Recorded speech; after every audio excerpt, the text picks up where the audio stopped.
লোকসভা নির্বাচন চলছে আর তার মধ্যেই 2021-এর বিধানসভা নির্বাচনের পর যে হিংসার ঘটনা ঘটেছিল, অর্থাৎ ভোট পরবর্তী হিংসার ঘটনায় পূর্ব মেদিনীপুরে এবার সিবিআই হানা। শুভেন্দু অধিকারীর জেলায় বেশ কয়েকটি গ্রামে সেখানে সিবিআই আজ ভোর ভোর পৌঁছে যায়। মালিশতার সিজুয়া গ্রামে সকাল 6:15 থেকে কেন্দ্র বাহিনী গিয়ে তৃণমূল নেতার বাড়ি ঘিরে ফেলে এবং সেখানে জিজ্ঞাসাবাদ চলে। গত বিধানসভা নির্বাচনের ফল প্রকাশের পর ভোট পরবর্তী হিংসার একাধিক অভিযোগ ওঠে এই পূর্ব মেদিনীপুরে। কলকাতা হাইকোর্টের নির্দেশে তার তদন্ত করছে সিবিআই। লোকসভা নির্বাচনের মধ্যেই ফের অ্যাকশনে সিবিআই। সকাল সকাল সিবিআই টিম এসে পৌঁছেছে পূর্ব মেদিনীপুরে সিজুয়া গ্রামে, মরিসদা থানার অন্তর্গত। এখানে ভোট পরবর্তী হিংসার তদন্তে এসছে সিবিআই দল। এখন আমি যেখানে রয়েছি এটা হচ্ছে তৃণমূল নেতার বাড়ি, দেবব্রত পাণ্ডার বাড়ি। এই দেবব্রত পাণ্ডার বাড়িতে এসেছিলেন সিবিআই আধিকারিকরা।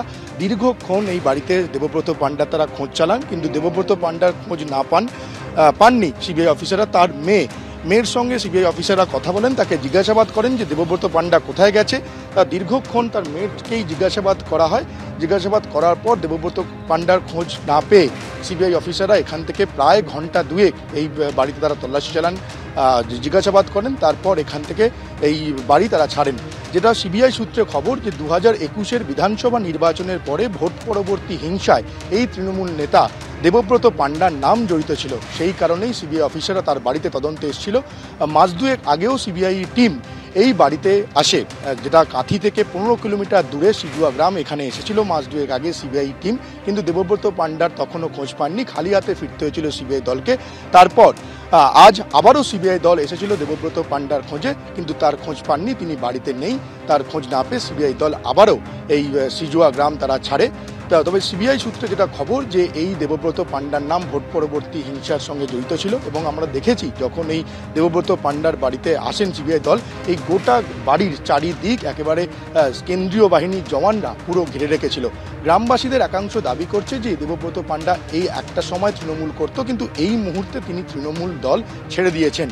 তবে পুরো বিষয়টাই একেবারে তাৎপর্যপূর্ণ। লোকসভা নির্বাচনের মধ্যেই অ্যাকশনে সিবিআই দল এবং ভোট পরবর্তী হিংসার তদন্ত নেমেছে। ক্যামেরায় অপূর্ব মাঝির সঙ্গে সৌমিত্র রায়, এবিপি আনন্দ, পূর্ব মেদিনীপুর। তৃণমূল নেতা দেবব্রত পাণ্ডাকেই যে শুধু বাড়িতে পাননি তা নয়, এরপর সিবিআই আরও একটি গ্রামে যান, ইছাগেরা গ্রাম। সেখানে নন্দদুলাল মাইতি, তাকেও কিন্তু বাড়িতে পাওয়া যায়নি। তার স্ত্রীকে জিজ্ঞাসাবাদ করা হয় সিবিআইয়ের তরফ থেকে এবং কিছুক্ষণের মধ্যেই 20 মিনিটের মধ্যেই সেখান থেকে বেরিয়ে যান। অর্থাৎ লোকসভা ভোট চলাকালীন 2021-এর বিধানসভার ভোট পরবর্তী হিংসার তদন্তে পূর্ব মেদিনীপুরের মারিশতার সিজুয়া গ্রামের পাশাপাশি ইছাগেরা গ্রামেও আজ অভিযানে নামে সিবিআই। জায়গাটা পূর্ব মেদিনীপুরের মরিসদা, ঠিক যেখানে আমি দাঁড়িয়ে আছি। ভোর না হতেই এখানে সিবিআইয়ের একাধিক টিম তারা পৌঁছে যায় এবং বিভিন্ন জায়গাতে তল্লাশি চলছে। এখনও পর্যন্ত প্রায় ঘন্টা 3 অতিক্রান্ত হয়েছে, যেখানে সিবিআইয়ের টিম তারা কেন্দ্রীয় বাহিনী নিয়ে এসছে এবং একাধিক জায়গাতে তল্লাশি চলছে। যেমনটা ঘটনা যে 2021 সালের নির্বাচন পরবর্তী হিংসার ঘটনায় জড়িত থাকার সন্দেহে একাধিক তৃণমূল নেতা খোঁজে তল্লাশি চলছে। যেমনটা এখানে যেখানে আমি দাঁড়িয়ে আছি, মরিসদার ভাজাচাউলি 2 নম্বর গ্রাম পঞ্চায়েত। এই পঞ্চায়েতের প্রধান স্থানীয় তৃণমূল নেতা নন্দদুলাল মাইতি, তার খোঁজে 7টারও অনেক আগেই তার বাড়িতে পৌঁছে যান সিবিআইয়ের আধিকারিকরা। কেন্দ্রীয় বাহিনী দিয়ে তার বাড়ি ঘিরে ফেলা হয়, তার খোঁজে তল্লাশি চালানো হয়। যদিও পরিবারের সদস্যরা জানিয়েছেন যে ভোর না হতেই তিনি কোথাও পৌঁছে গিয়েছেন, বাড়িতে ছিলেন না, সে কারণে শূন্য হাতে একরকম ফিরতে হচ্ছে সিবিআইয়ের আধিকারিকদের। এই সময়ে বিভিন্ন জায়গাতে তারা তল্লাশি চালাচ্ছেন এখনও পর্যন্ত। যেমনটা অভিযোগ যে 2021 সালের নির্বাচন পরবর্তী হিংসার ঘটনায় একাধিক জনের খোঁজে একাধিক তৃণমূল নেতা, এখানকার মরিসদার বিভিন্ন তৃণমূল নেতার খোঁজে এই ঘটনায় জড়িত থাকার সন্দেহে তাদের খোঁজে কিন্তু তল্লাশি চলছে। ক্যামেরায় অজয় দাসের সঙ্গে সত্যজিৎ বৈদ্য, পূর্ব মেদিনীপুর।